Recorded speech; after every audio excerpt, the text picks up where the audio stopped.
Welcome everybody and thank you for joining this Great Expectations session by the BMPA and Komori India. This session is going to be moderated by Tejas Khanna of Printman, and I'm now going to hand over to Tejas to take it forward. Tejas, all yours. Good afternoon, friends. BMPA welcomes you to path-breaking webinars every month. Our endeavor is to keep the industry up to date, not only with what is happening in the industry, but also to inspire and motivate during these difficult times. Today, we bring to you a very important discussion, Great Expectation, Packaging Buyers Perspective. Over the last 12 months, we have managed to survive and reasonably thrive. But what we need now is a plan for the future. And our planning will begin with not only reviewing our past, but to steer our businesses based on what our buyers will want from us over the next year, the next 3 to 5 years. In order to plan a long-term infrastructure planning, as well as short-term deviations in our current mode of working, it is important to understand what our buyers expect from us. We take a perspective regarding the key changes in regulations, what designs will matter in the future, what is the context which our end users exactly, what would our innovation strategy be. To gain this knowledge, we have invited a Diggaj panel of heavyweights who have their fingers on this pulse. Let me introduce each one of them first, and then I will hand over the session to each one of them individually for them to share their thoughts with you. I remind you all to please switch on speaker view for a more interesting one-on-one with each of the panelists. The question can be added to the Q&A box for us to ask them once the individual sessions are done. So please place your question during each session for them to be asked after the individual sessions are over. The first speaker for today is Mr. Amit Kale. He's the Assistant Vice President, Reliance Retail Limited, and is the winner of prestigious India Star Award 2010, 2012, 2017, and World Star Award 2011 presented by World Packaging Organization. Mr. Amit is a great believer in the fact that the key to future is sustainability and innovation, which only can make packaging a more sustainable, inevitable evil. He has 22 years of experience in P&L, automation, costing, strategies, packaging innovation, supply chain management, and vendor development. Our next speaker is Mr. Subrajit Bhaumik. He's an Associate Director, Procurement and Packaging Development, Cipla Health Limited. Mr. Subrajit is leading the packaging development and procurement function for Cipla Health for the last 3 years. He has over 19 years of experience in packaging operations, product packaging development, procurement, and vendor management. Mr. Subrajit is a strong believer of work on business-oriented approach, as innovations only have value if it can be sold and fits the business approach. Our next speaker is Mr. Biswaroop Chakrabarti. He's a Divisional Manager, Packaging Development, ITC Food Division.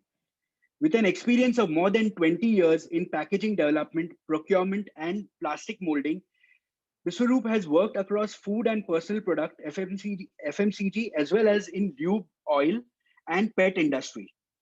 He's a plastic engineer and packaging technologist, but not only by education, by passion as well.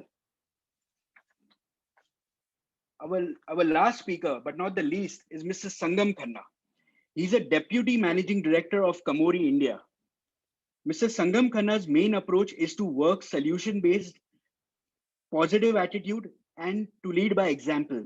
He's a qualified NDA fighter pilot from the Air Force. Mr. Sangam dropped out of the armed forces and outed to pursue the engineering and mastering in print. His work in Eicher Motors, Komori UAE has made it possible for him to develop a Komori market share in India from 1% to 52% in a span of 14 years. His style of working, get closer to reality, manage by being around, and travel an extra mile for a customer's smile. Wow. With this kind of lineage, I am super excited for a cracking session, and I am sure all of you as well. So I request each one of you कि अपने मुंह पे mask पहन लीजिए अपने कानों के receiver का साउंड बढ़ा दीजिए और अपने दिमाग की बत्ती को जलाइए, because these guys are going to enlighten you. Please welcome our first speaker for today, Mr. Amit Kale. Over to you, sir. Hey, thank you, Tejas, for the nice introduction. And that last line also. अपने mask पहन लीजिए. ठीक है. Fortunately, we are virtual, so I don't need to wear a mask right now. And thank you, Bombay Master Printers, for inviting all of us for this exciting chat. And to give the first perspective in terms of retail and in terms of geo, So I would tell all the printers and suppliers of packaging material, what we are expecting is, see, we are from the retail business, So our business is we don't market our product, as in we don't do advertisements, and we don't do launch wherein we are able to tell the consumer that we have launched a particular product. What we do is we have a retail chain and we try to give consumer a product which is competitive in terms of quality, and we test market it. So my advice or my request to all the printers is, number one is we want something which we can launch immediately.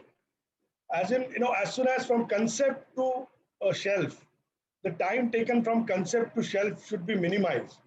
If it is 10 days, 5 days, that is the best. Today, if we go for it, we see that, it takes about 50 to 20 days for development, then cylinder making or plate making or all this. So if we can reduce that time, and so accordingly, if we can also reduce the MOQs, because we want to test market each and every product, and we may not be able to give you the volumes immediately, because the volumes will come only when the product is there in the market, it is accepted by the consumer, and then if there is a repeat sale, then the volumes will definitely go up. So our expectations as a retailer or a private label brand owners or a e-com companies is, if you can give us something, if you can give us a packaging within the shortest period of time, that is from concept, again, I want to reiterate, from concept to shelf, if we can bring this product within 5 days and with the minimum MOQ so that we can test market it, that would be the best thing that is possible. That is number one. Number two, lot of R&D needs to be taken care by you guys, because you guys are expert in your field, and you should come up with innovative solutions to problems like, for fresh produce, where we want to deliver the product in the best possible condition to the market. There, I think more R&D has to be done by the suppliers of packaging material like Printman or any other flexible packaging material, wherein you can give us innovative product, whereby we can add value to the customer. We can give products with added value. So these are few expectations that we have as a retailer, and I would like you to, maybe if you can have something right now, or maybe in the coming future, if you can brief us, that would be a great thing to do. Yeah, Tejas. So that was brilliant. It was extremely insightful, giving a lens into the retail and e-commerce sector. I'm sure the audience has good takeaways from the unexplored space. So a lot of questions are pouring in, but I would choose few questions which would summarize the crux of all the questions. The first question I would like to ask is, with the retail and e-commerce taking a traction, what smart packaging options would you recommend the packaging converters to enhance the unboxing experience for the end users? Oh, that's what I was talking about, the innovation. The smart packaging, as I said, fresh produce. If you can give us a packaging, which can tell the consumer how fresh the product is. For example, if it is fresh, there is a line which appears green. If it is slightly stale or maybe still good for use, it can be yellow. If it is bad for use, it should be red. So that we also add that value to our consumer, and this smart packaging tells the consumer, yes, it is fresh, and the unboxing experience is really good. First is that, and secondly, smart packaging, like I've seen many packaging abroad also, which talk to the consumer. For example, if we can have a customized pack, as I said, if we can reduce the MOQs and if we can give that value add to the consumer. For example, if it is Tejas' birthday today, and we send him a product packaging which actually talks to him as soon as he opens it, it says happy birthday to you, Tejas.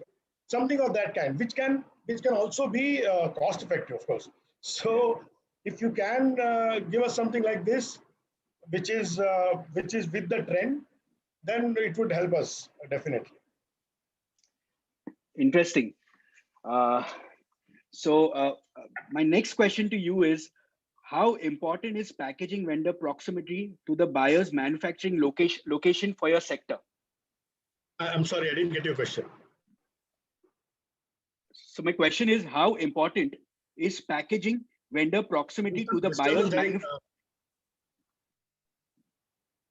Tejas, I think there is some disturbance. Your audio is not clear. So the question was that how important is the vendor proximity to your plant? Yes. See, with the growing logistic field, that is not very important as such, because the freight cost and the time taken for delivery is more or less the same. Across India nowadays, with the help of maybe rail movement, or with the help of airlifting the material, or even the bus network which are going through. So I don't see that as a challenge. Proximity earlier, yes, people used to find a supplier who is near to you, so that we can have just-in-time inventory and on-call delivery. But I think with the nice planning that we are having right now, that is not, yes, it can be a good to go, but I would say not a must to have. So that's not an issue. Only thing is, we need suppliers who are really who are ready, or who are able to deliver the material in time. As in, if a supplier tells me that I am able to deliver the material to you in 15 days, he should abide by that. It should not become 15, should not become 30 days. If that, then that's a challenge. But otherwise, Correct. Across India, wherever the supplier is, if he is able to maintain his own timelines, I don't see that as a challenge personally. Correct. Because we are retailers. With all the new new companies coming in, I think within. Yeah, we are retailers. So we have all our third-party manufacturers spread across India. And similar products they are manufacturing. So one must be manufacturing in Calcutta, the other person is manufacturing same noodles, for example, in Chennai, and for both the products, probably Printman is the supplier. So Printman is neither closer to Chennai, neither closer to West Bengal. But if he is able to meet the given timelines, then we don't mind to have a supplier anywhere in the world. So that's the only concern we have. Yeah, Tejas. Yeah. Just one. Yeah. So my next question to you is, can you hear me? Yeah.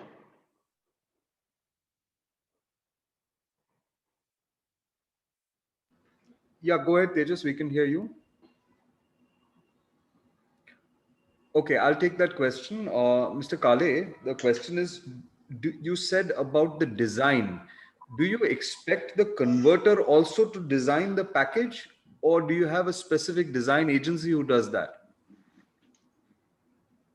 No, it's not about the design. I'm saying that, innovative R&D in terms of packaging, for example, increasing the barrier properties, or, how to increase the shelf life of a product. So those kind of R&D, if it is coming from the supplier, is welcome. As far as the design is concerned, we have a ad agency, or we have a design agency who does all this designing for us. And unfortunately, there is a large disconnect between the design agency and what actually is possible. And sometimes it is very difficult to get these two hands, held together, because the design agency, in order to become creative, they add so many colors and so many difficulty level that while at the time of execution, it becomes very, very difficult for a printer to actually have that kind of printing. You know, for example, a designer may use 15 colors in designing an artwork, whereas we have a limitation of 7 to 8 colors. So then it becomes difficult. But as far as designing is concerned, that is taken care by the agency. What the designing that or R&D that I am talking about is in terms of increasing the shelf life, increasing the consumer, adding a consumer wow factor, wherein the consumer thinks or feels that he's actually opening a nicely designed pack and which is customized for him or something like that. Thank you, sir. Tejas, go ahead. Yeah. So my next question to you is, how is packaging changing for e-commerce? Is there any difference? Yes, if you look at e-commerce, the biggest challenge is since e-commerce delivery is door delivery, and the products are assorted products. For example, I would not know that what Tejas is going to order today. So Tejas might sit and order on his app. He can order a hair oil along with a toilet cleaner and a shaving gel and a coconut probably and an apple, right? So this assorted articles, if you want to pack and present it to the customer, that's the biggest challenge. So it's very difficult to design a package because we don't know how much and what quantity a consumer is going to buy. So for example, a consumer today may buy a 1 kg atta, tomorrow he may go for a 10 kg atta, along with something which is drastically different. For example, ideally it should not be stored together. For example, an atta along with a toilet cleaner, if he's ordering, that becomes a challenge in terms of how to package it and present it to the consumer. So presently what you see is now there's one bag in which we try to put similar or food and non-food articles and send it differently. So for example, if Tejas is ordering one toilet cleaner and then he's ordering 5 to 10 food articles, he will receive two similar bags, similar size bags, in which one bag he will have only one toilet cleaner, and another bag, same size bag, he will have 10 different food products. So that is what is happening today, which is causing a lot of, I would say, which is actually harming the environment and which is against sustainability. So instead of reducing, we have actually increased the packaging. And it is the case with everybody. If you look at Amazon, even if you get a box which is packed by the manufacturer, Amazon will put another box which belongs to Amazon. So that is the kind of challenge we are facing in terms of this app-based deliveries. Correct. So with this, you see a lot of increase in the corrugation packaging? I would not say presently, yes. Presently, a lot of corrugated boxes are used. But I think this will definitely change because, flexible is the thing which can be, used easily. Because corrugation normally comes with a fixed size, right? So there are a lot of voids. If you see, sometimes you receive package where the box is so big that in order to fill the gap, they have put a lot of maybe paper scrap, or they must have put some cushioning material like balloon or so all these things. So which is actually adding to the cost, number one, and number two, it is also not sustainable to have so much of rubbish in the box. So I don't think corrugation is the next thing for e-commerce. The next would be flexible only, or if you can maybe Okay. if corrugation, if they are able to give us in one board, if they are able to give us different sizes, that has also happened. In fact, Amazon has put up a plant which actually folds the carton according to the dimension of the product that they want to supply. So basically what they buy is they buy just the sheet of the paper and they actually crease it and cut it as per the requirement. But that is also not feasible in long run, because as I said, we really don't know what is that the consumer is going to order. And so I don't think rigid is the next thing for e-commerce. I think it will be flexible packaging surely. Oh, thank you so much, sir. I mean, it has been a great learning from you. I mean, thank you so much for your time, and I would sincerely request you to stay till the end for the rest of the session, and Sure. wait for the vote of thanks also. Sure, Tejas. Sure. Yeah, please. Thank Thank you you. so much. Yeah, Bye-bye. thank you very much. Yeah, bye. So our next speaker for today is Mr. Subrajit Bhaumik from Cipla Healthcare. He would be speaking on the healthcare segment, and over to you, sir. Hi, am I audible? Yeah, okay, fine. Yes, sir. You're Yeah, good afternoon to all. I'm speaking to a lot of people who are much more knowledgeable than of the subjects because they were from the printing industry and converting industry. So I will, I mean, because in my career I worked in both the industry. I also worked in converting industry, now into buying industry. So I can always relate you people to how you people must be how you people must be eager to know that what kind of perspective and what kind of thinking we think when just buyer side. Now coming to the Cipla Health. Now Cipla Health is basically a subsidiary unit of Cipla. So we are mostly taking care for the wellness business because our target is always help you people to not to get ill. So even though you get ill, Cipla Pharma is there, so they will take care of it. So we are both the way we are there for you people. So not to worry. I mean, in terms of pharmaceutical, we are substantially big name, and but Cipla Health has evolved in 4 years, and I am in this company for last 3 years. So fortunately and unfortunately, I take care of both the verticals, so development and procurement. So I mean, any development will end to me only in terms of commercial ordering also. So I can always sense that which will be what are the development which people are working in my company or my brand, my people or something which can fit to the business in terms of commercial and in terms of the project feasibility. So that's way I can help you people to get some perspective surely. So motamoti and overall I will speak on something on the healthcare packaging industry, what we are mainly looking for, some of the specific need which has evolved recent time during this pandemic of last 1 year time. We have seen so many demands, so many dynamic changes and all this stuff, the virtually we are meeting today.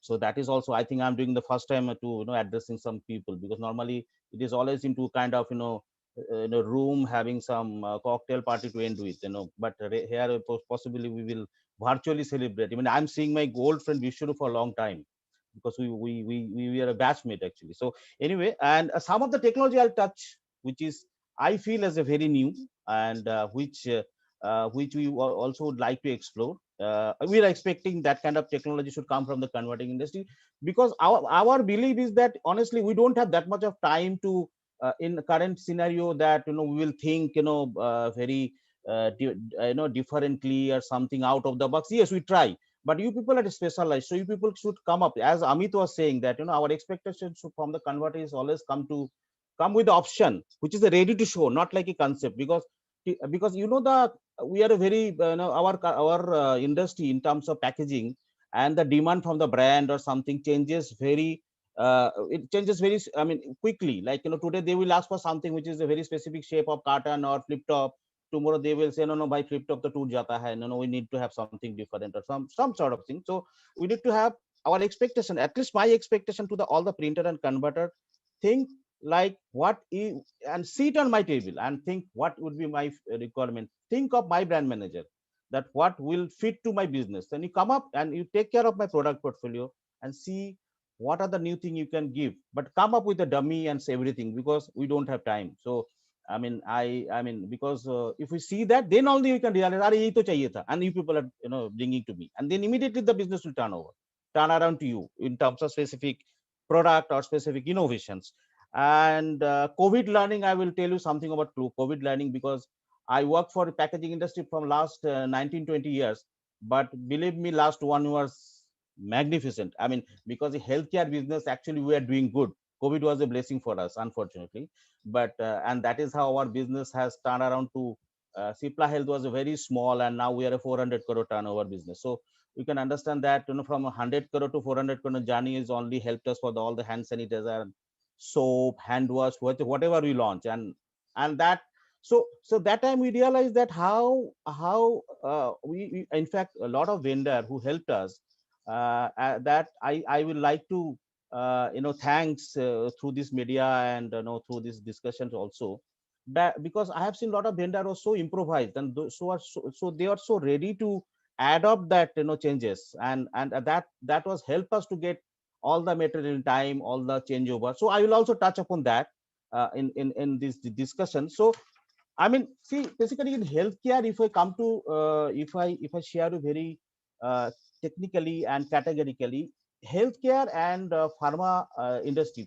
two different industry, because in our case, aesthetics and the shelf look is very important, because it is a consumer choice. I mean, suppose if tomorrow if you go to buy a vitamin tablet or something, you can always always choose on whatever you'll ask for a multivitamin tablet, and then if you see something is a very protective, and typically if the packaging connotes to the healthiness of that product somehow, that we also during consumer study we also ask a lot of people, like that this packaging, do you think this is fit into the health category? That kind of terminology we are coming, we always deal with. It's called health packaging. So the board have to be bit of rigid, so that it customer will feel that so that's what we are mostly using Cyber Excel, even though we always try to from procurement side to move into gray bag, but unfortunately we cannot do that, because the brand manager always asks for something have to be hygiene, color, health, everything. And I will give a story, like we have a brand called Nicotex. Now Nicotex is basically for the smoker, to help them to get rid of the smoking habit. Now we always try to position this product as a it's not as a medicine. We always try to position this product as a something which is they should not shame off. So I mean, if they take a Nicotex gum in front of people, people should not think that he is in a rehabilitation sort of thing. So that is what we always try to have, that packaging so aesthetically beautiful. And if you see, we have so many format for that. We have a tin can which is flip top, so that when he'll take, somebody will think that okay fine, he's taking a mint. Even in flight also he may take it. People may, other people may think is a taking a mint or something, happy dent or something. So but actually he's getting a nicotine. So that kind of perception for OTC is very very important. So we always ask or always expect to vendor to come back with some innovation which is fit to my OTC category, because categorically we are, our Cipla Health business is morely for wellness. So we have a product like a cough seal which is for yoga. Again, we take it as a choice making. I don't think while buying a cough seal or something, doctor may not prescribe. You can always go, sometimes you have a sore throat or something, but you should have that kind of, you should not feel this is looks like a so formal look. So that is how the changeover is happening in this healthcare industry specifically. So as a printer, as a converter, you people have to come back with that kind of perspective, that kind of packaging option, which like foil stamping, sometime custom cure technology, some registered hologram, something which is parallelized PP laminated board, so that board looks very fancy and very premium. Something that sort is always our expectation from packaging development side. But yes, that have to be commercially fit to my budget. But unfortunately we have a budget, so we are not that much of cutthroat sort of business, which sometimes I have seen when I was in ITC personal care. Soap was a very cutthroat business, so it was always into the price game. But our case, all the converter will get a little bit of premium for their innovation. That is there. I mean, we are a healthy business. And similarly for whenever we develop something for any vendor, so our expectation, because we don't have a time nowadays, because the from the concept to realization time is very minimum. I mean, in a brand manager will come to tomorrow that I want to launch a vitamin C with this, or I want to launch a something which is in energy drink, and then the expectation will like it have to come from tomorrow, it have to start supplying from tomorrow. Now in that kind of scenario, no, we all our expectation to all the printer and converter, that let's, you people should approach as a very formal costing template agreement, which help us, believe me, that help us whenever we take a decision, because now that conventional buying process is now gone, that taking a 3 quotation from thin vendor and then give it to finance or something. So we always have a costing template agreed, which is the board cost, printing cost and all, and that kind of approach will help for decision making to first. I mean, that is one of the insight which you have seen during that kind of pandemic time also, because costing validation was also not, we don't have that liberty to having a validation and 3-party quotation. So that time all this agreement and template helped us. So I think that kind of never think that your costing template you are sharing or you are opening your secrecy to us. Everybody knows nowadays that what is the board and whatever ink and all this thing. You put your margin, no issue. I mean, if you sustain, then only I'll sustain. If you don't give me the carton or something, I cannot sell my product. So we are very very clear in terms of partnership association. That is absolutely clear, and we also want you to leave so that I can also grow. And possibly something which is also come, that we have seen that preference to the vendor is given who is having a bit of end-to-end arrangement. Like I have seen that I'll give you example. For example, during COVID time, when I used to buy a lot of bottle and label, the printed label. So in that time, getting plate from Bombay to Baddi was also a difficult time, huh? So because the logistic was extremely fragile, and it was a extreme panicking that time, it was no connectivity.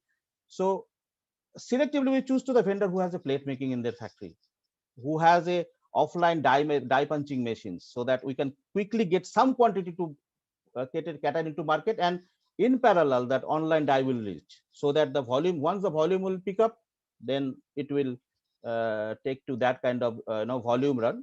So I'm just saying that the customization of your business, like you have a long term long run business which is for automatic die sort of thing, also have some one more flatbed type which helps us, like getting some minimum quantity to start, getting launch license. Get license, we need to have a printed label, finished label.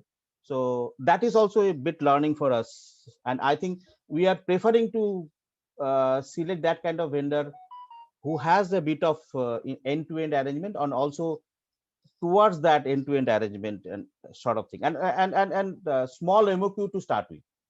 Anything, anywhere, any business, whenever they are launching, even for a Cipla type of brand also, when you launch something, anything like we have a multivitamin, we have energy powder, we have so many things, but nobody now, people want to have a first test market and see that how the market responding. I'm sure it is, I mean, needless to say, the 10 product will launch, and I think 2 product will be win. And but also would like to see the 10 product to win market, so the customer has that variety to select. So the MOQ becomes a very crucial, and interestingly, a lot of converter we are working actually along with them now, which is for a laminate business. We also buy laminate, we also buy sort of Tetra Pak and different things. So we actually converted some of the printer who is the flexo printer in a narrow wave to supply us a laminate. So what they do, they have a small laminate machine, or they outsource laminate, which is a 2-ply structure, 3-ply structure, and then printed with a UV, so that my gloss is matching into my requirement. And in that term, I am actually replacing one reverse printed polyester. So that kind of thing also has been evolved because of the small MOQ based business. So I think all this printing business have immense type of diversification in terms of different business to supply. In fact, right now we are working on flexo machine of 500 width to convert into all our soap rubber business to have a monolayer, because that is what we are working. Because in flexo we have a very fantastic advantage of UV, because in our case all are secondary, like say soap and all. It's not a food product, so we are okay to have UV sort of technology. I mean, because normally people have apprehension that UV have some sort of smell or something, but in our case it's the best fit for a Flora app and all this type. So that is what I think something I will be happy to have some kind of vendor who will be that kind of approach. And some of the technology which I like to share, I mean, I sense that this kind of technology will help for a future integration, because as we are saying that end-to-end integration is now, as I said, that we need to have something who will give me the full end-to-end service. Like for a label, I think in a label, I am working with a company and there are technology which is coming up, and I would like to share some animation if time permit, that in printing actually in online you can make a PSA label. So you just at the end of the printing you put that station, and you don't need to depend on every Danielson or somebody like what are the thing, SMI and all. They will ask for a label stock to have some MOQ, because that also evolved during my COVID time, because that time also was a huge crisis in terms of PP label stock for hand sanitizer. So the label stock was a kind of, how can we distribute label stock for South party, for North party, or even West party, whatever. So, and then eventually I realized that why to have dependent on that kind of people, because there are machines which you can fit into your printing line. Then actually you can convert that reverse printed film to have a label stock, and top you can have the liner, and finally you can have your own label in your system. So you don't need to depend on anything for a label stock to buy. I think I have shared some video in a link to the team. They may like to share you once I will finish off the talk. Something like innovation, we are looking for a soft lenticular to come up, which is surely coming up. We are working on a lot of decoration in terms of brand promotion of having a soft lenticular tape, where it is a very flexible. And we are working on something for even label business, where my objective is to put a lenticular soft film based label, so that total so that the product characteristics and the product innovation I can display much more I think I can display much more story around that, right? In lenticular you have so many things you can actually play around, and till date lenticular was a very stiff board. Now it has moved to a soft film, and easily you can invest on a machine which you can actually make the lenticular pitch on your film, huh? So that machine is also now available in US. You can get that roller and you can convert the film to your lenticular base, then you make a reverse printed, apply PSA online, and you are ready for a lenticular level to supply to people like us who are really looking for something innovation. And for a particularly for a healthcare business and pharma, some of the attribute is very interesting, and we are looking for like night glow sort of mark for my people who can immediately, suppose somebody have a something which is urgent need, some because we also have a cough syrup or something. So if you put a night glow mark or something in night, also mother can see where they kept that cough syrup, and immediately he can get it and then give it to his son or something. That's sort of technology. I think is coming up. There are plenty. You people know much more than me. I'm very sure of that. But I think that all these things which I've learned during my 18-19 years experience, that innovation is absolutely important, and you people have to come up with the innovation. But please understand, give me some option and give us some option which is really fit to our business. So study my business, understand what my product, do some homework, have some, don't always believe in, because we don't now, early days converter used to be like a tailor. Now we don't, we believe you are a ready-made supplier. So the changeover has been happened. So now I don't expect any printer like a print pan or somebody is like a tailor who will just get a label stock and print it. So they should come up with like a whatever the shop is there, no 3-4 options, and I select there. So that is the expectation possibly. I mean, anyway, so No, that is and I that is think quite impressive, sir. Quite impressive. I can talk Yeah. for the 10 to 20 minutes, but I'll pause it here. I think Yeah. because Yeah. So, packaging is very passionate subject for me. I think though, so no, I always like no. to. I mean, we Could could we we could play the understand the way videos? you're talking. You're very passionate about our. No, it's Prashant. I think he already explained. I think the video was more. I think he already explained. Do you want me to play the video, or we can question answer? Depends. I mean, the video So, was Amit, yeah. Sorry.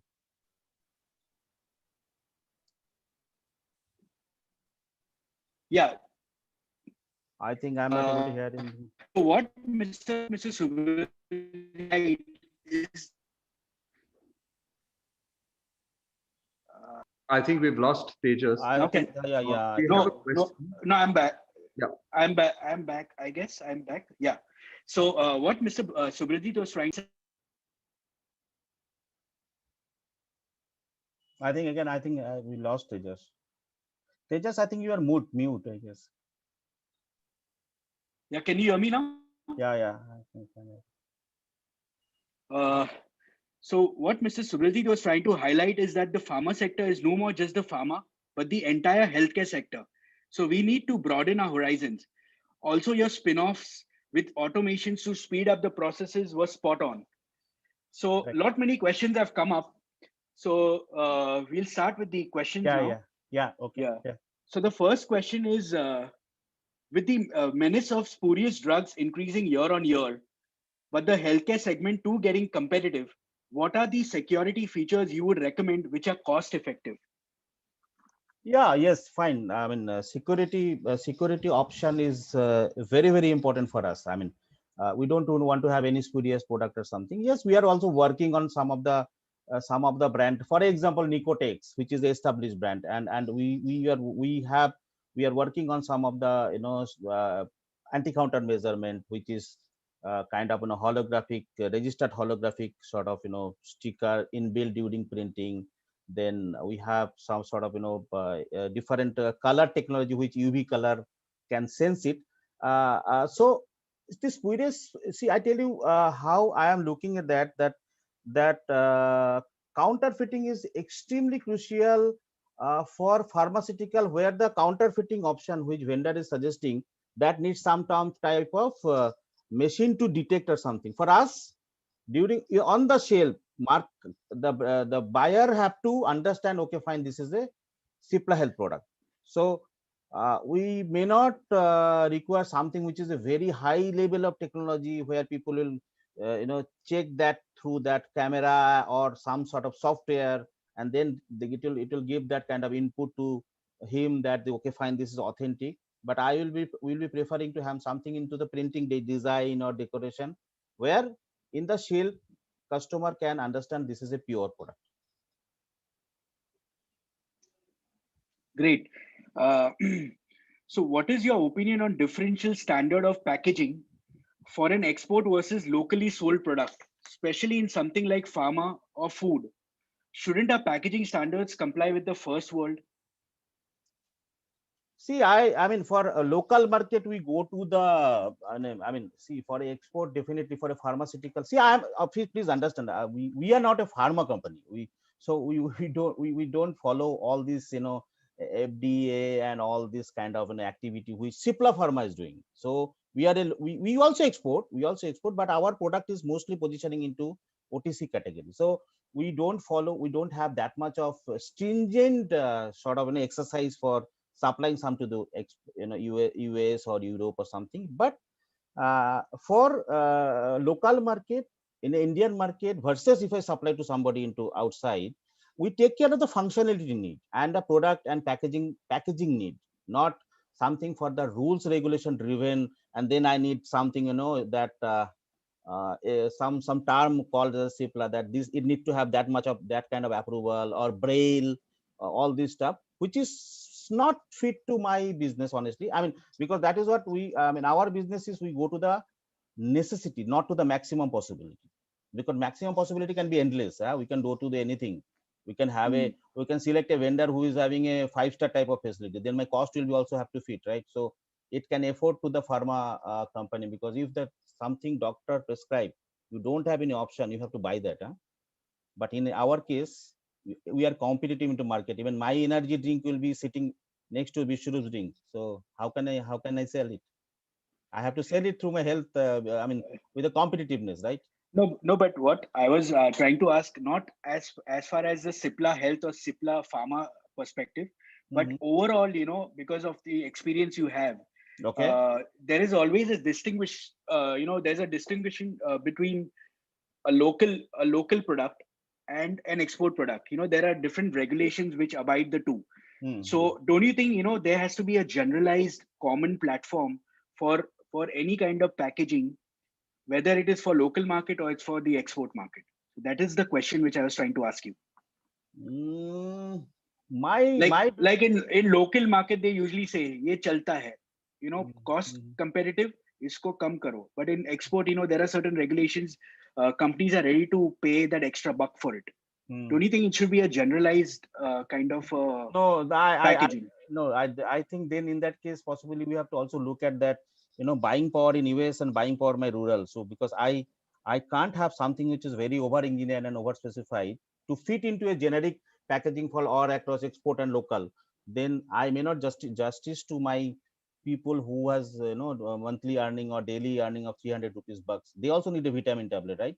So I have to also service to them. So yes, US people have money. If I say something, if I sell something to the Donald Trump or something, I'll be happy to have a fantastic packaging of a vitamin tablet, and I'll charge it like few grand. But for a rural area where also now, if after COVID, you must have seen that people and people are really looking for that kind of support, like vitamin C, multivitamin, and I feel proud that we are actually helping them quite a bit. Like, so that is what I am saying.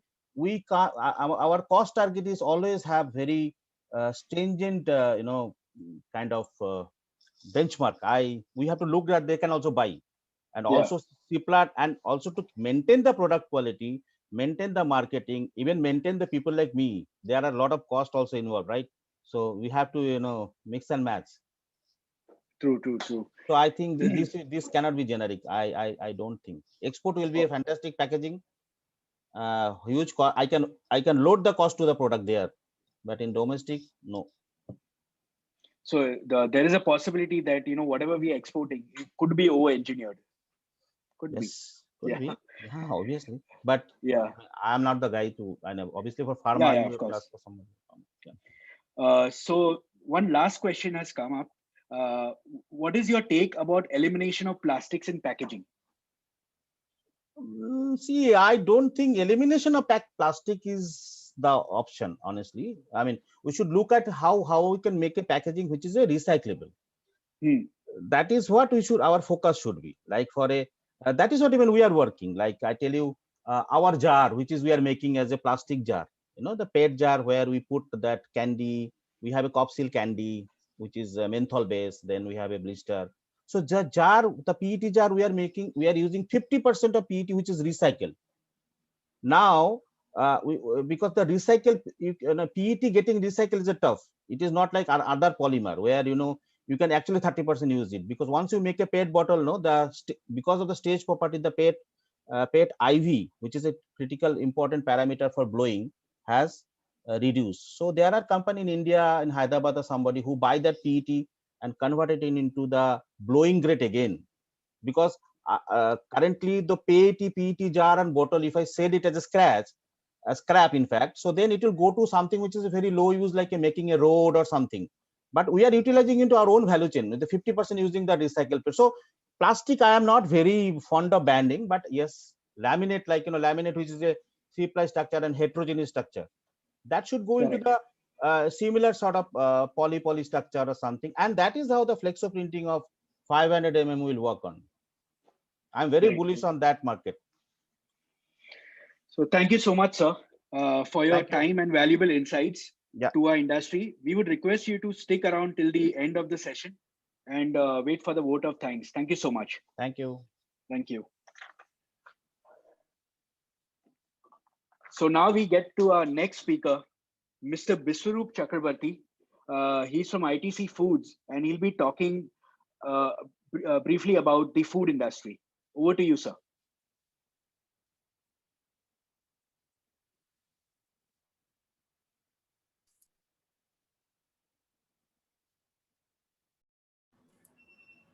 Yeah, there was a little problem with unmuting. Thanks, Tejas. I would like to share my screen, so I hope I can do that, right? Go ahead, you can share your screen. Yeah.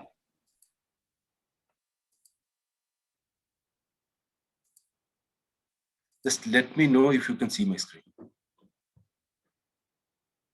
All clear, sir. Okay, thanks.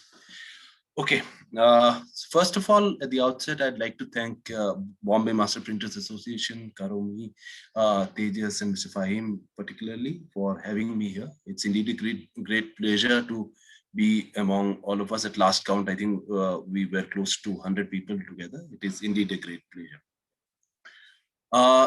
Now, without spending any further time on this, let me get straight to the topic. And first question that comes to my mind, if I were to ask you, those of you who are attending, one question which would always be there is, why are you here? What is your expectation? And many of you, if I were to ask you that question, would come up with something like this: what, to understand a little bit better, what does your customer want, right? And if you ask your colleagues who are in the sales function, or people who deal with your customer, they would give you the answer: customer wants everything, but without having to spend for it. And it's true. I mean, we want everything, but we don't want to. We want it at the cheapest price. But truly speaking, the question that needs to be asked is, what does my consumer really want? Mind you, there's a difference between a customer and a consumer. For you, the customer may be us, but ultimate consumer is the person who pays the money, right? At the end of the day, if there's a 10 rupee product, it is the final buyer of the product, to consumer, who is paying the 10 rupee, and all of us in the supply chain are trying to get a pie out of it, right? It is ultimately his 10 rupee, and we all are meeting his expectation. So this is the perspective through which I would like to look at today's session, from the consumer perspective, and try and explain, a couple of things from the consumer perspective, which we believe we understand a little better because we are a consumer-facing, fast-moving consumer company. Okay, now getting into what a buyer looks for, specific. And like I said earlier, a buyer would look for all the three things, everything in fact: price, service, quality. Somebody who has quality and service but is expensive, is not competitive. Somebody who has service and price but it does not have quality, it does not have reputation, you don't buy from them. Somebody who has quality and price but is not able to service, is not supportive enough for you. So you are looking for all of this. So I would like to look at, over the next few slides, all these three aspects from the prism of consumer. And first and foremost, let me get into this so-called, secretive subject of price. I think there was a question also in that area. So I said, let us address this head on. Let us take the secretive one first. So it is important to note that, your price makes our price, and our price is the consumer's cost. So at the end of the day, like I said, it is the same 10 rupee which the consumer is spending. We all are trying to get a pie out of it. So what your price that you give, the price that you sell it, is a very, very important component in the ultimate consumer price. And if you look at consumer price, and you look at it from the psychology of pricing, and this is particularly, I've tried to look at it from an Indian psychology point of view, it is there are some very interesting things. First is the price point game. 1 rupee, 5 rupee, 10 rupee, and maybe 20 rupee. Wherever these price points exist, you can take it from me. It is very, very difficult to move away from this price point. Wherever it exists, this is where it sells. I'll give you one example. A couple of years in the past, we, with other leading players in the industry, we all collectively said, some things are not viable. Let us try and together change the price. We together change the price. That product died down, right?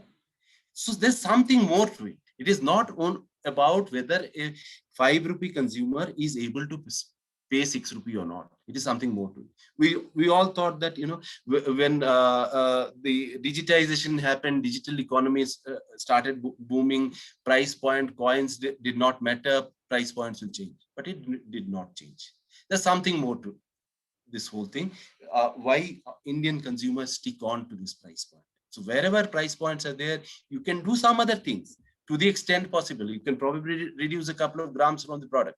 That will still be acceptable, but you cannot change this price point. It's that rigid. And wherever it does not exist, say for in case of things like atta, where price point does not exist, indexation is very strong. Again, it is a little strange to understand how indexation works in this kind of segment, because as a packaged atta, as a branded atta, as the market leader of atta, Ashirwad commands a premium over wheat, and that's known to the consumer. But that the quantum of that premium or the indexation to wheat price is very, very rigid. Say in a market, if I am the number one player, which incidentally in most of the market we are, the number two player will have an index which is lower than me. Now I am anyway the market leader. I am anyway indexed higher than the local player.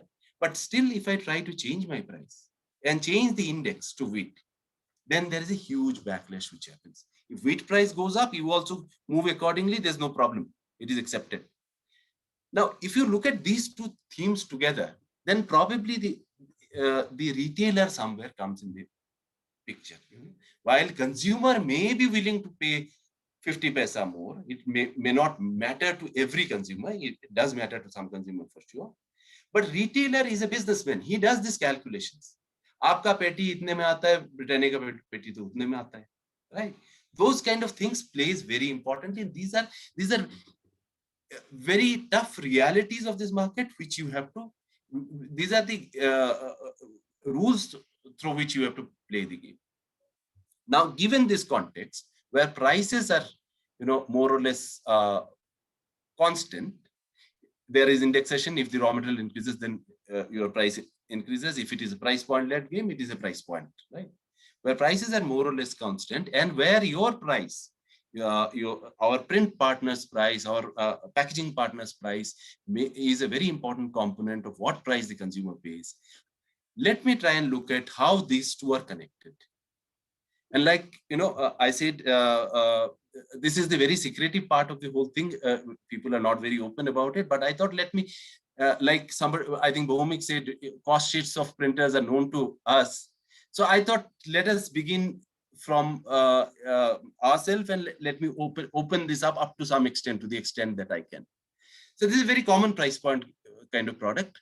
MRP rupees 10, a 50 gram kind of product. It can be anything. Maybe food, may not be food. I have taken it from the food perspective. So first thing to note is that 10 rupees the MRP of the product. NSR, which we call as net sales revenue, is about 6.5 rupees. What goes in between is GST, distributor margin, retailer margin, the schemes that we run in the market. There has to be some amount for damages which happen in transit, etc. So all this put together, 4.5 rupees gone. Roughly about 6.5, 6.2, 6.8, it may be. That's the kind of money which we bill it. And this is the amount on which our turnovers are reported. When we say ITC Foods is 10,000 crore or 12,000 crore, this is on this NSR value. Consumer spend is a value which is only for internal digging and all. It is not the money which we get, right? So first of all, any 10 rupee product is not 10 rupee, it is 6.5 rupee. Mind you that. Now, I have considered 75 rupees per kg. Say if you consider this to be a biscuit or similar kind of a product. Those of you all who do your daily shopping would know, maida is at 40 rupees a kg, sugar is at 40 rupees a kg, butter is at 200 rupees a kg. So all put together, 75 rupees, I think is a fair estimate. So that takes, for 50 gram, that becomes 3 rupees 75 paisa. Conversion, I put, for the sake of simplicity, I put a number of 1 so that calculation becomes simple. Actually, it is slightly more than that only, if you look at any of our biscuit products or things like that. Freight and distribution, I've considered 10 rupee per kg. In a volume cargo, 5 rupee to freight hoga hi hoga. And when you talk about distribution, it also includes the cost of your sales force, etc., etc. After this comes the PM. Now, and the contribution margin, right? Now, if you do your math, if the PM is at half a rupee, what we make is 11.5% margin over the NSR. If it is a 0.25 rupees, we make 15.3% margin over the NSR. And mind you, this is not our profit margin. This is the margin. After this line is all our fixed cost, our marketing cost, everything comes below this. So this is the business we are into. And this is where you pitch in. And this perhaps in some way explains why in FMCG industry people are so stringent about 5 paisa, 6 paisa, 3 paisa. because this is anyway, it is a low margin business, and your 25 paisa may increase the contribution margin by 5%, right? So that this is how it looks like. Maybe I have been able to explain our part of the story a little bit in this slide. It may not solve your problem, but maybe you will appreciate the consumer's problem a little bit. Having said that, what kind of partners or customers we are looking at? Do we look at only price? Well, no. Like Bhomik was talking about, I think, if you do a 2x2 matrix, on the y-axis is the price at which you sell, and on the x-axis is the profit that you make. Then, the first one, where your price is high and you don't make money, is an inefficient supply. This is a big no-no. There's something wrong with that business. Top right is also not a very great place to be in. Where your price is high and your profit is also high, you maybe need a very different proposition to sustain in that segment.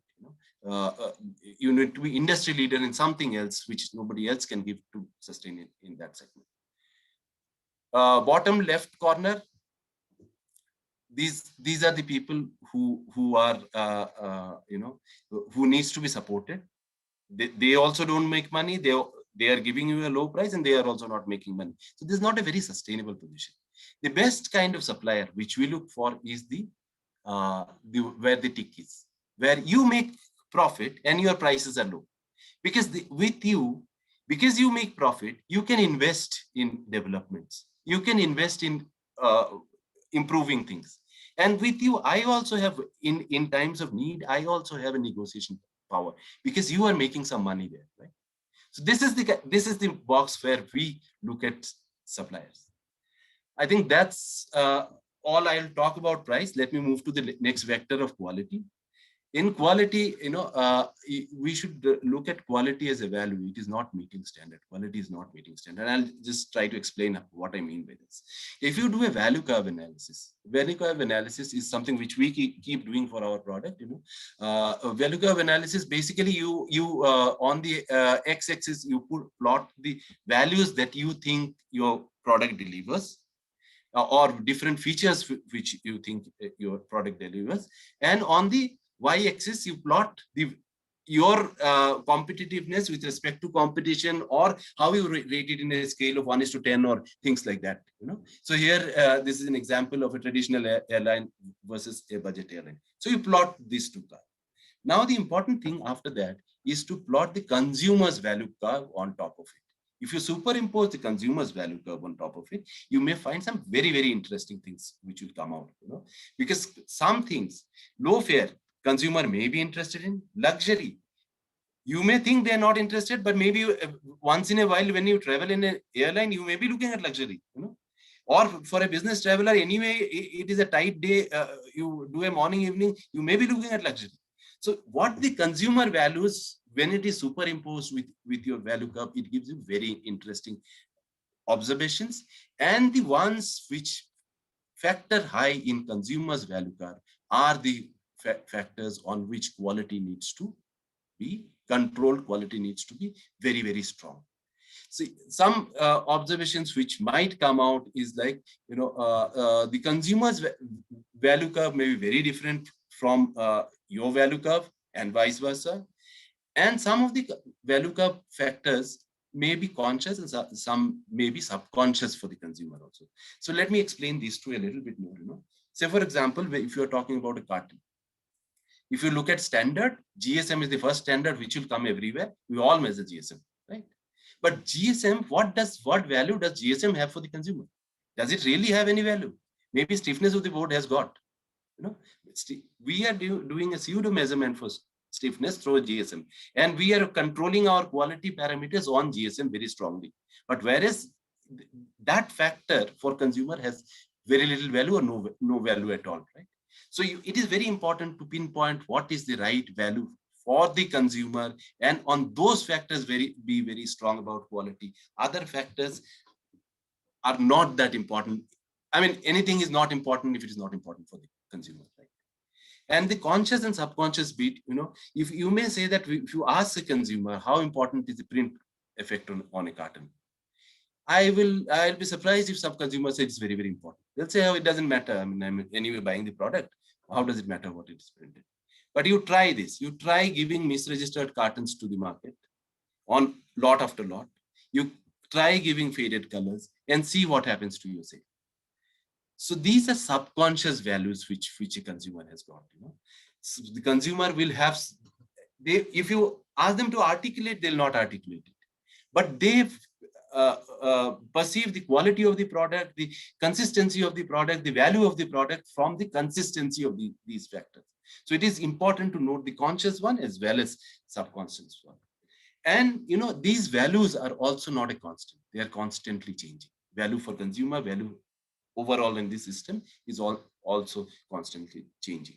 Now, moving on to how these value factors are changing, how the changing value factor. They are changing for consumer, they're changing because of regulators coming in, these are changing because of new age commerce coming in. So these are the various factors which are changing the value curve and the value factor. Now, looking at e-commerce first, e-commerce requires the packaging to be e-commerce supply chain friendly.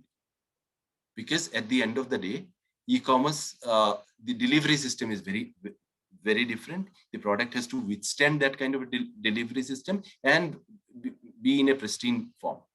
It also gives you some advantage when you are doing it in a modern trade, etc. Your pack is what sells. What consumer sees and picks it up. So if there's a little bit of wrinkle, they may not pick it up. In e-commerce, you may say that that's not important. I can put a very beautiful photograph, and ultimately what he gets is it's different from what he sees, right?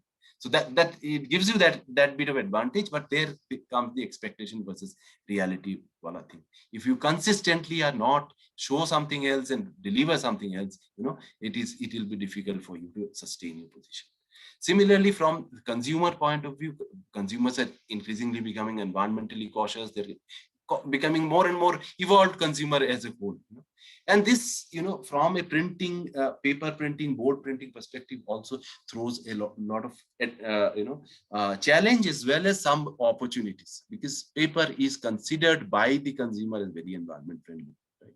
So there is really an opportunity over there. We will talk about it a little bit later. From the regulatory perspective, again, environmental regulations, safety regulations are increasingly coming in, which are changing the value curve. So something which was not important earlier has become important because the regulations are driving us in that direction, and consumers are driving us in that direction. Now, among all these things, moving forward, I would like to pick up this environmental part of it and discuss the interface of environment and packaging over next 4-5 slides, because I thought that is an important area. And when you talk about environment, what comes immediately is plastic. Plastic is bad. But what is really wrong with plastics? If you really ask this question, what's wrong with plastics? Obviously, this is what is wrong with plastics, right? This, anybody you show you, they'll say, yes, this is what is wrong with plastics. But there are various aspects of this plastic problem, or plastic waste problem. As we say, it's not a plastic problem; it's a plastic waste problem. There are various perspectives from which you can look at it. There's a social perspective. There is a industrial perspective, which people like you and me talk about, right? There is a regulator's perspective, but above all, again, there is a common perception or consumer perspective to it. So I have tried to look at it from the perspective of myths versus realities. Just 1 second, I just need to move this thing a little bit. I'm not able to see my screen. So what are the realities and what are the myths around plastics? The realities are they are not biodegradable, they are not based on renewable resources, multi-layer, multi-material laminates are not recyclable by conventional method. If burned, they produce toxic fumes and they emit greenhouse gases. But greenhouse gases are emitted by any industrial process, even agriculture would do that.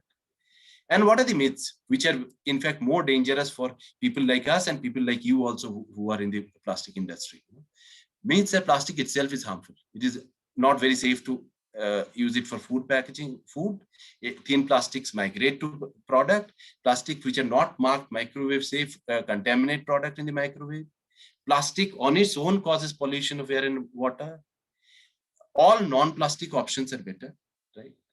what I talked about, paper is very good and all. Paper is good, but all non-plastic options, metal, etc., everything is considered to be better than plastic. Yeah, recently we have seen all water bottles sort of drifting toward metal water bottle and all. Biodegradable plastics are a complete solution. Multi-layered plastic has no reuse or possibility at all. These are the means. So I will try to address quickly one by one couple of these means. Plastic is harmful for human being. Plastics are macromolecule. All of us would know. And despite years of environmental abuse, they do not degenerate. So it is and it is also one of the most inert material. In our chemistry classes, some of the acids were only plastic friendly, not even glass friendly, right? So it's very, very difficult to imagine how it can be harmful for human beings, how it can interact with this thing. Most common plastic, except these which I have listed out, vinyl chloride, styrene, and BPA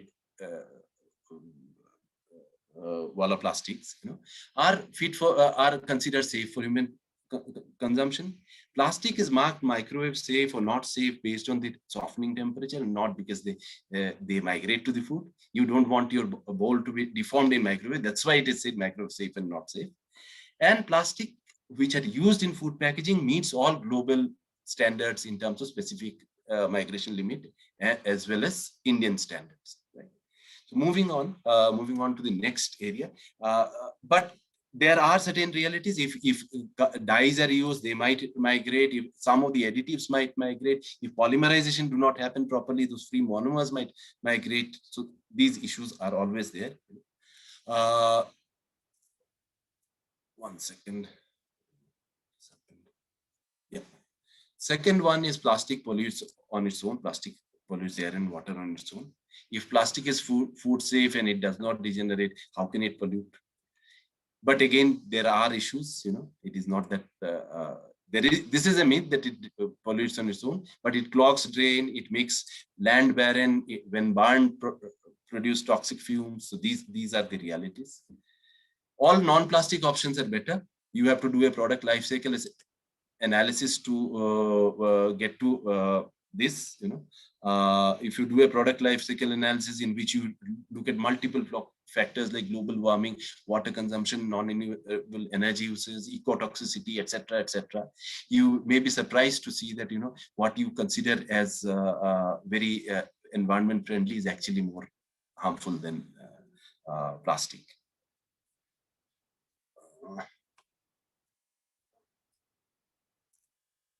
This is one example where a milk bottle is bloated. You in terms of energy consumption, you can see glass is way higher than any other thing, because glass uses a lot of energy. If you try to plot, say, some bags, paper bag versus plastic bag, etc., again, at number of times that is used, you see that incidentally, starch polystyrene, which is a biodegradable polymer, has the highest potential of global warming. So these are the realities. But paper is completely recyclable in the conventional recyclable system, and that is where the opportunity of the paper comes in. The problem with paper is that it does not provide the barrier or the mechanical strength. So this is one area where we would love the industry to work. We are also working in this area because consumer also perceive paper as friendly.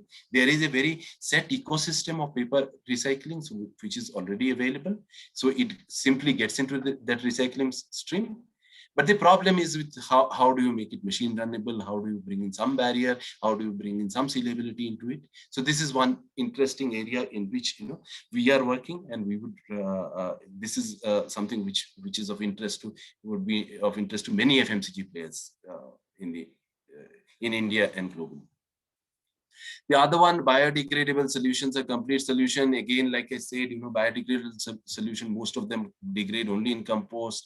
They're severely compromised in terms of their quality. They cost multiple times. They eat up on food supply chain. Some of them biofragment, and it cannot mix with conventional plastic. in recycling stream. So all those issues are there with biodegradable plastic. The biodegradable, renewable plastics do have the advantage of reducing greenhouse gas emission, but they eat on the food supply chain because they are made out of agri kind of products, starch, etc. kind of things. Other one is if you to the property part of it, if you have to match the property of say PET or PP, you might have to use many more times of this kind of plastic. So what you gain by through this plastic, you lose because you use much more of it. So, and the last one, multi-layer plastics has no use. It is not true. There are quite a few use, but the bottom line remains that these plastics are not very, very friendly for conventional recycling stream.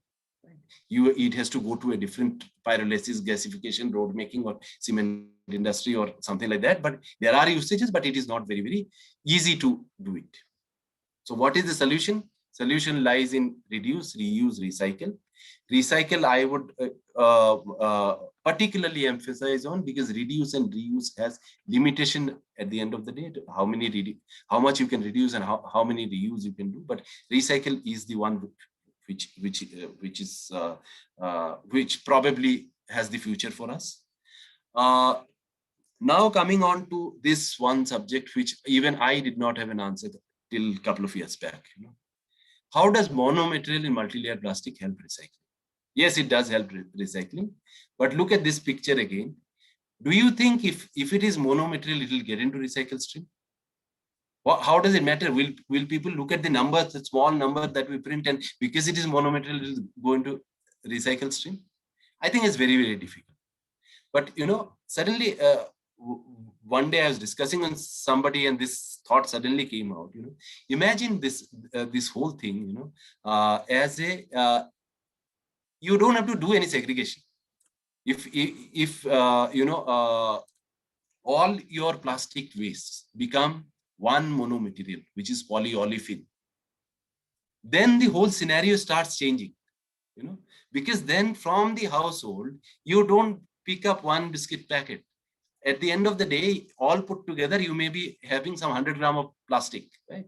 When it is segregated at your society level, it may be few kgs of plastic, or maybe few 100 kgs of plastic also. And there is no segregation required there, because it's all the same.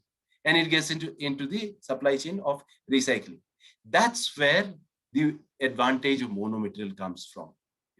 And this is very, very important, because in this direction, as I change my material to monomaterial today, I am not helping recycling tomorrow, because it is not getting picked up even after it is made monomaterial. But going forward, when all of us put together, all FMCG companies, all companies put together, change everything to polyolefin, then you have suddenly solved a problem which was looking of this magnitude. Right? Because if everything is polyolefin, there's no segregation required. Everything goes into one channel. Right? So that's where the solution is. And that's where that's what people are working towards. But it will not happen as I move. Index will keep moving, but as you move, when everybody moves to that stage, it will suddenly take a quantum jump.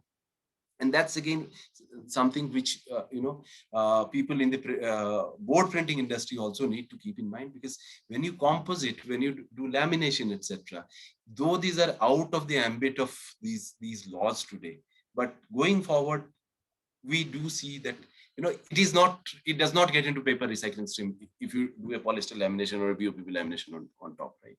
So these are the areas which needs to be focused on.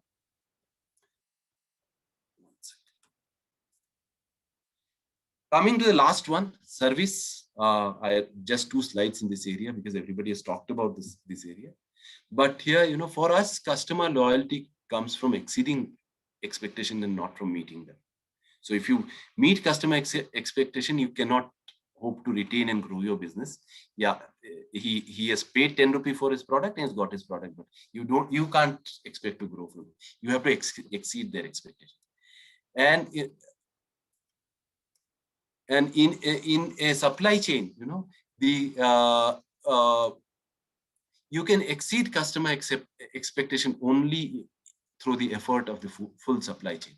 And at the end of the day, like I started my talk, we all are part of a supply chain for meeting that 10 rupee customers' need, right? And we all are playing different cogs in the wheel, and until and unless all of us drive our efforts towards that end customer satisfaction, I don't think you can achieve or exceed their expectation. Service level goes much beyond OTIF. OTIF is of course the bare minimum which is required, but service level goes much beyond OTIF. This is again something which I was probably talking with Tejas. I have an example here. During the pandemic, we were a foods organization. We were allowed to operate, but our suppliers were packaging material suppliers, so they had problems, right? So some of them, they were able to engage with the authorities very constructively and make it happen. Some of them took our help. We gave letters, etc., and it happened. Some of them just could not, because they could not get their hands with the authorities. So these are also service level. This is of course an extraordinary situation, but nobody knows that these extraordinary situations will not come again. So these are also at one level, service level. Somebody was talking about minimum print run, MOQs, etc. MOQs is very, very interesting subject. You might think that why would ITC food division want low MOQ and all? Because at the end of the day, we are a 10,000, 12,000 crore company division, I would say. But every mass of today was a niche at some point of time. You start with a niche for it to become mass, right? So, and for that niche to sustain, you need low MOQs. So some people have done very, very interesting work, like Bhumika was talking about it in Flexo space. Some people have married the concepts of digital printing into Flexo, because digital printing comes with a very high cost. Per click cost comes into picture, etc., etc. So they took Flexo and used the fundamental concepts of digital. Hexachrome ink, no ink change, standard ink density printing. We are working with those people, and it's phenomenal. I mean, what we could not launch a couple of years back has suddenly become possible because of this one single intervention. Now I can print 50 kg of laminate and test market something. So these are the kind of things, which also comes in service, where we apply our innovative mind. This is one example where somebody looked at the market. Let me play out a niche, and let me not be the mass printing packaging material supplier. And he has done something. There is enough opportunity in this kind of areas, finding your own niche, and those niches can also command lot more margin, if not lot more price. And the last thought, this is the last slide. Are we connected enough in this connected world? I don't think we are. When we are talking about everything being connected now, we can do meetings on digital platform, we can send money in no time, etc., etc. But when it comes to our print partners, our packaging partners and us, I don't think we are connected enough. Can our development platforms talk to each other? Why not? They can. We are working on our web center to make the web center available to our printers. What it does is, it saves some of my team's energy. It saves some of my team's time. It saves some of the print partners' time. So it's a win-win. And there is nothing, ultimately the artwork goes to him, he only prints. What is secretive about it? Why can't we interconnect both the things? And moving one step ahead, can our ERPs talk to each other? Imagine a scenario, where my ERP is available to you in a limited way or whatever, and you can see what is my projection for next month. You can buy your material basis that. Yes, first thing that will come to my mind is I am giving my next month's projection out into the market. The fact is that if you are a sole supplier, or if there are 3 suppliers supplying to me for one given material, they know what they've supplied this month. So what is so big about disclosing what I'm going to do next month, right? This month's volume multiplied by something will be next month, right? So I don't think it is that kind of a tough thing. Or from your perspective, again, you would say that if I show my board stock, etc., if I don't have stock, the order will not come to me. Yes, it will not come to me. But probably in the whole thing, we all will also evolve. Our efficiency will evolve. This is how the whole efficiency in the system will evolve.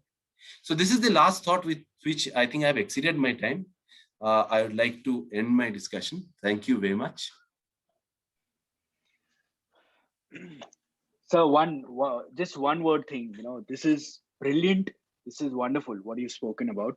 And now we all know the negotiations that happen in packaging products. What is the reason behind it? And thank you, Mr. Biswarup, for highlighting the same. Also, ITC is always known for its sustainability model, and we as a packaging industry should aspire to replicate. So now the question answer time. The first question which I would like to ask you is, with the FSSAI guidelines and regulations getting stricter and evolving at a breakneck speed, would you recommend our viewers packaging industry for any technological innovations, investments with respect to end user perspective? I think it's a very apt question, given that regulations are constantly changing and the regulations are evolving. But at the end of the day, FSSAI and Ministry of Environment and other government, what they're doing is they're regulating very, very fundamental areas. Their regulations are very, very fundamental in nature. Ultimately, it is about environmental safety and it is about human safety. If you look at the intent of those regulations. And I think we as the industry need to be proactive in identifying those areas which are risky and take preemptive action, whether the regulations are there or not. Of course, if regulations are there, we need to comply, and there is no question about it. But I think we need to be ahead of the regulation rather than following the regulation. That is one. Not many of these compliances require a lot of investment. Yes, if you really want to invest, considering that UV may be banned in future in food packaging, etc., you want to invest in something like E-beam, you can do that. But most of the changes requires process change, material change, and things like that, and mindset change above all. So I think we need to be proactive. Of course, we need to, whatever regulation is there, we will follow that. FSSAI has banned toluene, so we are mandating that no toluene should be used in our printing, packaging, etc. And the industry also needs to preempt and be ready before regulation rather than be reactive. That's correct. One question I would like to ask you is, what is the status on low migration with respect for secondary food packaging? Secondary food packaging, as far as we know, is still out of this ambit, because primary packaging is supposed to ensure that nothing comes from outside. Right. And it is expected to also remain so, because primary packaging, you are not allowed to have a primary packaging in food which is not really hermetic in nature. Correct. So thank you so much, sir, for your time. And I would request you to stick till the end, if possible. Yeah, thank you so much. Thank you. So our next speaker for today is Mr. Sangam Khanna. So now we heard the entire perception about the buyers and what all expectation they have for us. Now, Mr. Sangam Khanna will definitely try to bridge this gap so that we have a technology to actually meet the expectation. Over to you, sir. Thank you, Tejas, and I must say that we've got a very, very absorbing session from Mr. Amit, Mr. Biswarup, and Mr. Bhaumik. In fact, some of the eye-openers I got from the last speaker, Mr. Biswarup, and ultimately, what I have understood is that you call all the purchase people. Once upon a time, 100 years back, I was a purchase person, so I could relate what they feel. And some of the main points which I have gathered from a buyer's point of view, and the main points which I've noticed in this is that how to reduce the cost of packaging purchase. That's what my friend Business Group wanted to say, and so did Mr. Amit hint out. And another thing is reliable supply chain delivering each time, every time. Centralized purchase and decentralized supply. Centralized purchase and decentralized supply means a printer sitting in Guwahati or a printer sitting in Chennai or a printer sitting in Ahmedabad or somewhere up north in Badi should be in a position to supply the same thing what the customer needs. So it means decentralizing the supply and purchase at same point. How do we reduce the wastages and the rejection on the shop floor? How to standardize the purchase from different vendors? And how do we address the new technologies for a chemical-free world? Because this is a very, very important thing which will be coming up every time you get into something. How do we reduce the inventory to near zero? Because inventory is cost. Is my print converter digitally ready to address my concerns and my needs? How do we ensure that the print converter will have a negligible breakdown time so that he is considered to be a reliable supply source? Can the customer's purchase management get the data of the product quality consistency digitally? Can the purchase also get a data of the real-time production MIS?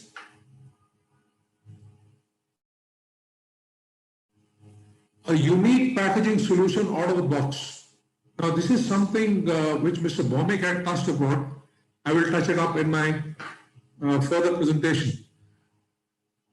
Kumori has a solution to most of these problems. Of course, we won hearts of most of our Indian customers and have gained a market share of over 50%.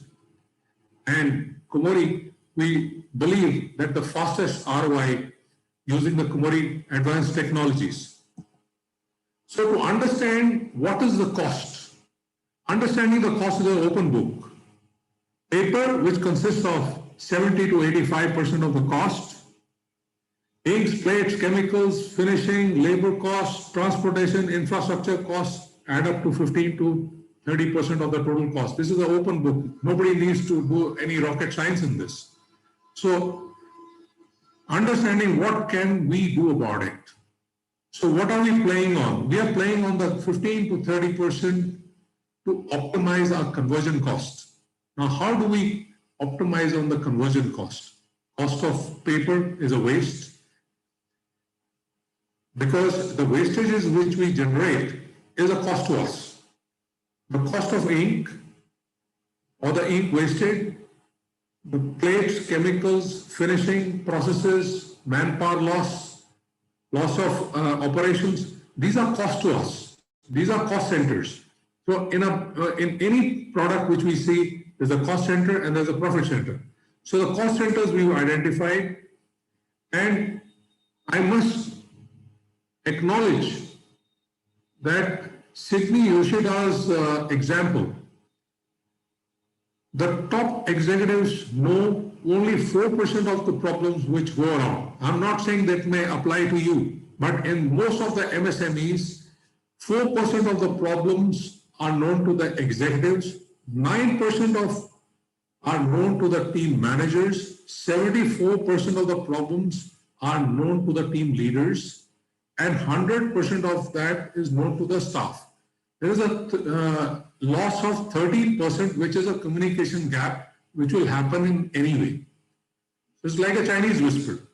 When one person tells to the other, there is a loss of transaction. So 13% loss. So understanding what is going wrong where. So if we can identify what is going wrong where, I think most of the problems can be solved. So, Kumori, we did a small survey and we found out that all our print converters are sitting on a gold mine, which is lying, and probably we couldn't see it so well. The real situation in productivity, Kumori finding globally across the world, we did a survey of about 31 companies. We found out that there is a non-operating cost to a machine or to an asset is almost 67% and only productive time is 33%. Now, understanding this and acknowledging this was an eye-opener even for Kumori. We always thought that our print converters are printing 24 hours, they're doing hard work, we used to sympathize with them, and to understand, we still do sympathize with them, understanding that these costs are fixed costs, and this 67% is a perishable time. This time will never ever come back to us. So if it is perishable, so if we did not cash it today, it never ever would get cashed. So when we did a quick ROI internally, the utilization, overall equipment effectiveness, performance, and quality. So production hours divided by the working hours, we found out some real eye-openers, which says that the machine condition related to the maintenance of the machine and material was a key factor. Because although our print converters bought a very expensive equipment from us, if they did not maintain it or they did not use the right material to produce, we were back to square one. Color matching took a lot of time because you get a Pantone shade and you're going up and down the ink kitchen or the ink supplier and you're going all bonkers. And operating procedures or operator skills was also a very, very big challenge because you buy as a print owner, you can buy a very expensive equipment, but if your operation level is not skilled enough, that is of no use. So buying an asset which is very expensive and the operator does know how to use that asset or optimize on it, that is a challenge by itself. So understanding and going deep into this, we found that 15% of the problem lied in the operational procedures of a packaging customer.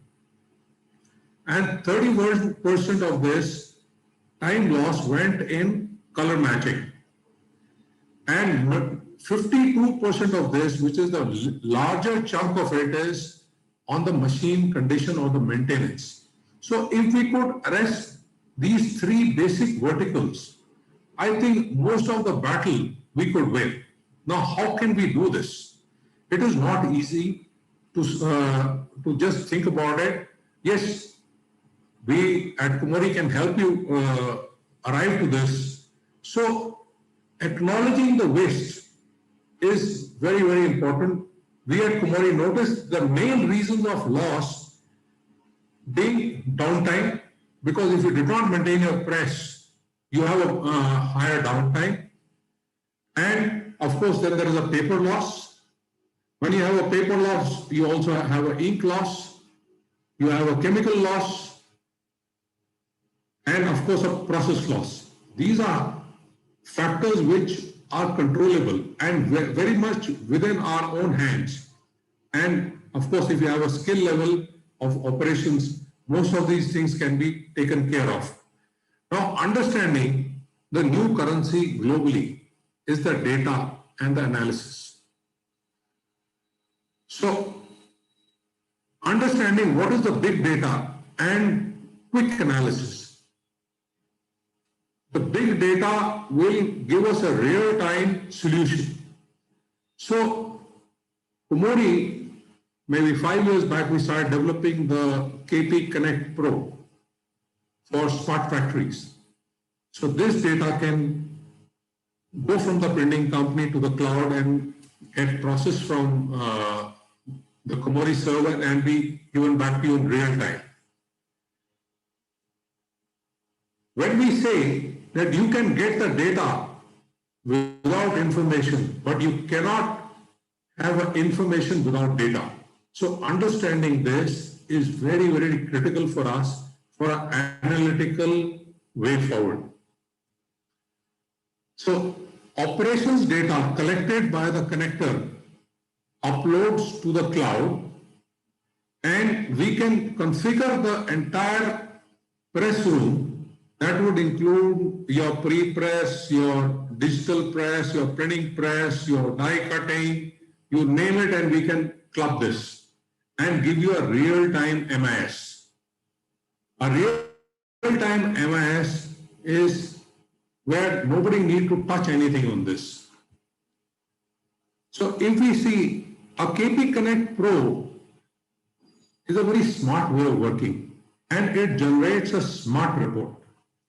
So we do not need junk. In a smart report, you get a specific data, measurable qualitative data, actionable data.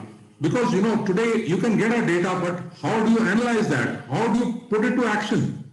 If there is no call to action on this data, we are going haywire. So we need accurate data, actionable data, which will drive us to a solution and relevant. If it is relevant to us, it is important. If we give you data which is of no use to anybody, it's of no meaning. And it has to be time bound. So if you get all these 5 things in real time, I think most of our problems can be arrested. I don't think that without this, it is this kind of a smart solution, it would be possible. However, when we look at the KP Connect Pro, it's an AI-based data analyst, and it identifies the leakage. It gives us a real-time countermeasure, because real-time countermeasure is very, very important. And if you get a countermeasure when you have a problem on the press, or there is a operation which you are not doing right, or there is a wastage which is happening, if you get a error after 2 hours or 3 hours, it's of no use. You need it now.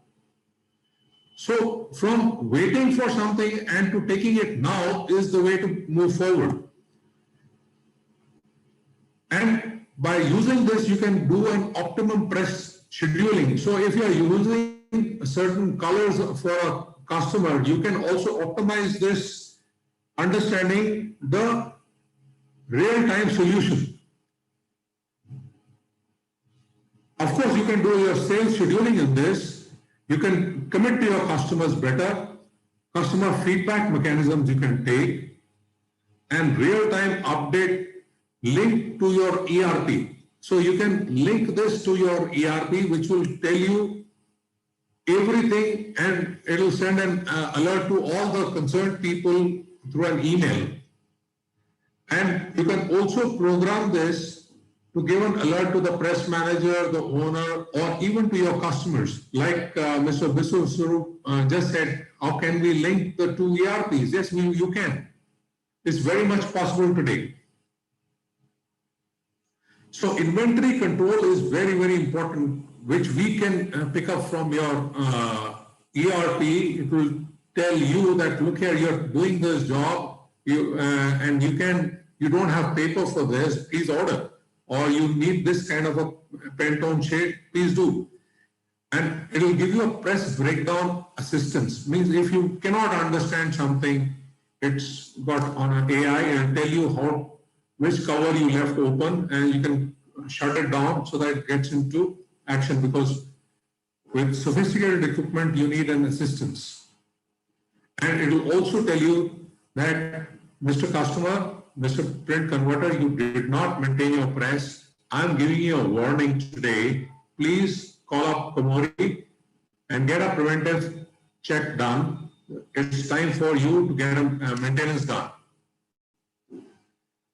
And if an operator has forgotten to do a certain skill part or a skill level, it will also teach this guy.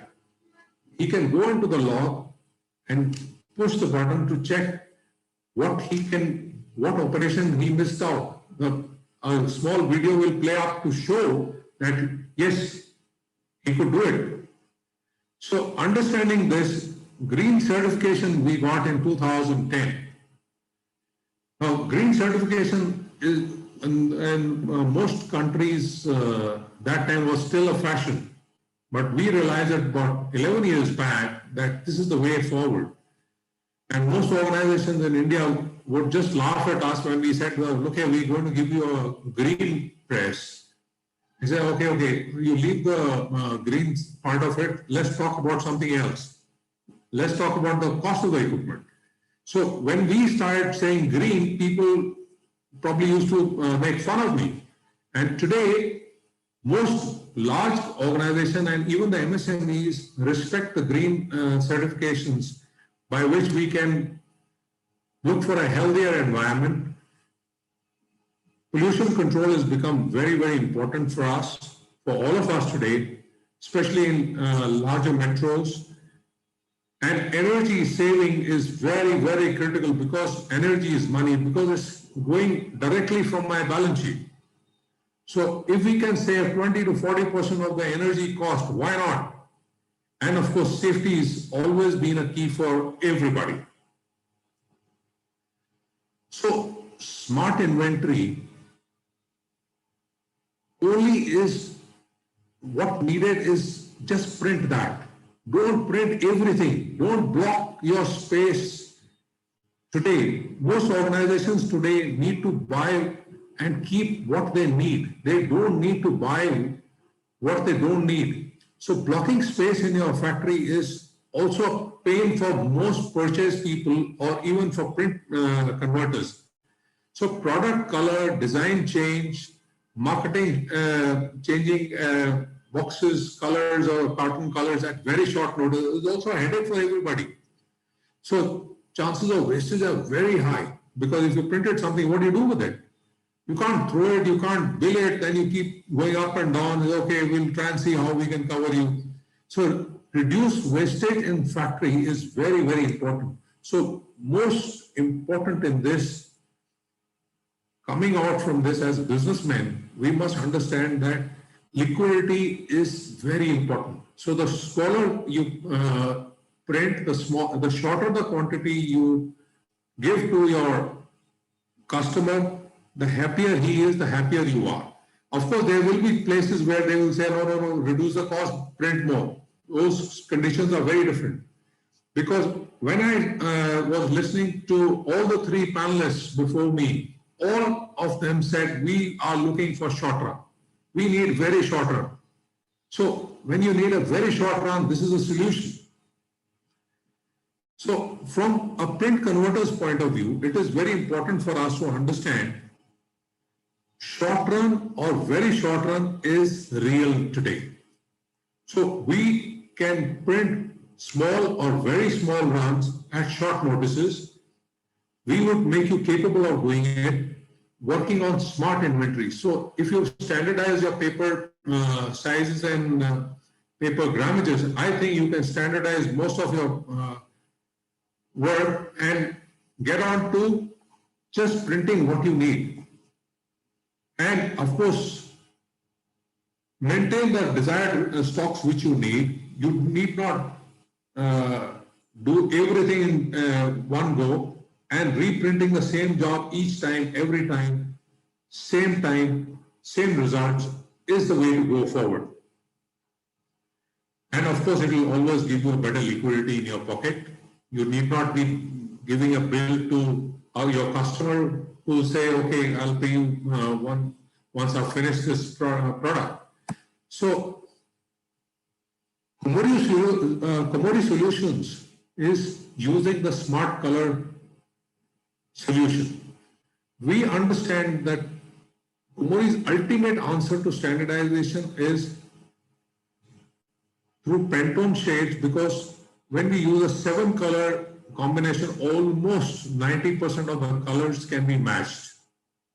Little under 90%. So it would differ. So what to expect from Komori on a 7-color press when you print a CM, YK, orange, green, and violet? Helping print converters to standardize the process. So you can bank on us to standardize your processes. Higher productivity levels, anywhere between 12 to 18% over our previous models. No more ink mixing or going using the ink matching through complex color matching. No more waiting for special color shades. No time loss in the press room, and no need to wait for long runs to come. So you can always keep printing very small runs. So understanding why should you wait for a very long run to come, and print as short a run as you can to the customer need and his demands. And easy to repeat job as many times as you or your customer may need. The high up times of the press. So uptime of a press is very, very important. So effects of smart color is very important for us to understand reduction of ink, change time, optimization of test print, and ink cost saving. And of course, the management needs to have less headache at every time. So you printing on 7 colors, no need for any headache for inventory or planning or anything. Most of the things are taken care of. So Komori's solution for regional procurement, but large buyers are forced to revisit post the pandemic because they have factories all over. So they would be considering to outsource at regional supplies. Of course, if you're willing to air freight at no cost, they'll be very happy to do so, provided the inks and the paper remain the same. Standardization of customers' input data with all its Komori suppliers. So the data shared can be uploaded by the customer or their advertising agency to the print converters nationally, and they can do it digitally. And reliability is that Komori has achieved a zero-defect product globally. So understanding that Komori, reliability is that in Komori India, we have a 99.2% uptime nationally, which is probably the highest in the industry. And we have engineers spread all across the country who can vouch, and our customers who would vouch that yes, we would have an uptime of 99.2%. So we also have a well-stocked spare part inventory and very reasonably priced. And of course, the new advanced technologies have been inherited with more skills of operators to avoid any mistakes.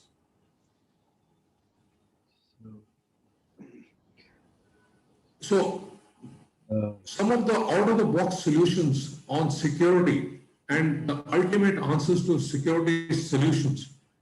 Komori, as you all know, we are a world leader in currency, and PPO is one of our businesses that is printed circuit electronics. And we can apply some of these technologies in packaging. Of course, Komori has many patents with them. So understanding that counterfeiting technology on cartons is the way to go forward. Developing tracking cartons GPS enabled. Developing uniqueness is very, very important, which I think Mr. Kale and Mr. Bhowmik had also stressed upon. And other USPs are required by customers like defective optical or twin pearl or micro embossing, which are much cheaper than other solutions, security shred, conductive inks. There are hordes of solutions which come along with Kumari. And these solutions are customized to customers, to their need, to their requirement, and we can do that for them. And along with these, we can build in and customize these solutions with the Kumari products. Acknowledge the security print in packaging. The knowledge on security print in packaging is more important than just giving a solution, because when we give you the knowledge, we also impart and train your people to move to the next level and to your customers' needs. So providing premiumness to your customer and giving him that extra advantage which he is looking for today is very, very important. And giving an end-to-end solution is the aim. And implementation and hand-holding is the way forward, because we are not box pushers. We are there to hold your hand and see you through from end to end. And I will end my this thing with a short message from Mr. Kumari, our chairman.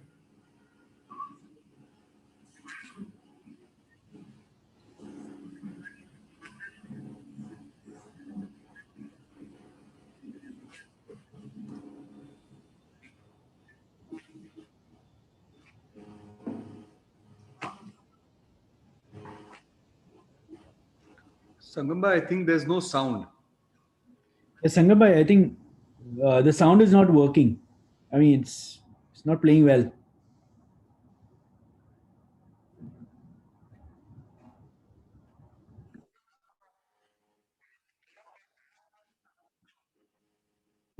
Okay, anyway, I will, I think there's a sound challenge always. Go ahead, Tejas. So thank you, Sangamji. That was very informative. And it would certainly help us all to have better efficiencies and productivity and produce quality and consistent products month after month. Thank you so much for that. And I think with this, we are ending our sessions. And Fahim, you would like to take over? Yes, so I'd like to thank first the audience for joining us today. I'd like to also thank Kumari India for partnering with the BMPA as usual.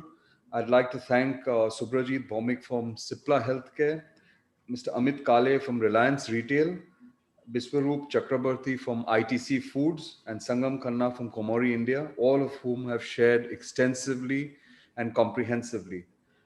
Finally, I'd also like to thank Tejas of Printman, who's curated this session. He's been working on it for many months and he's done a fine job. So thank you all, gentlemen, for doing a lovely job today.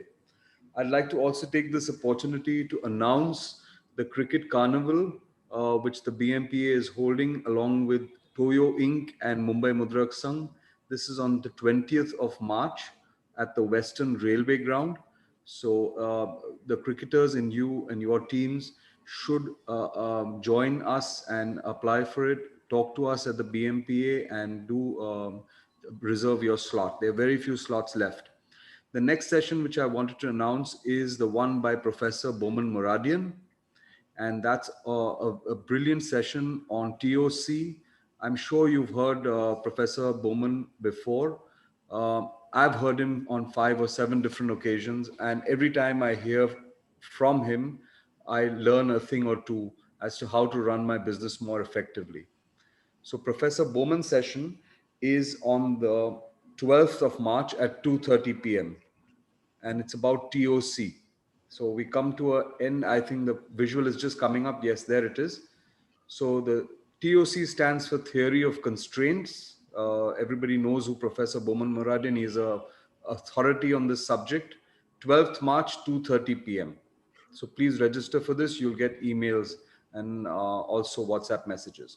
So thank you once again, all you fine gentlemen, Biswaroop, Sangamji, Tejas, Subrajit, as well as Amit Kale. Thank you all for today's session. You're going to be getting a feedback form on email. I'd request you all to please fill that up and send that to us so we can improve better. Thank you very much and have a lovely evening.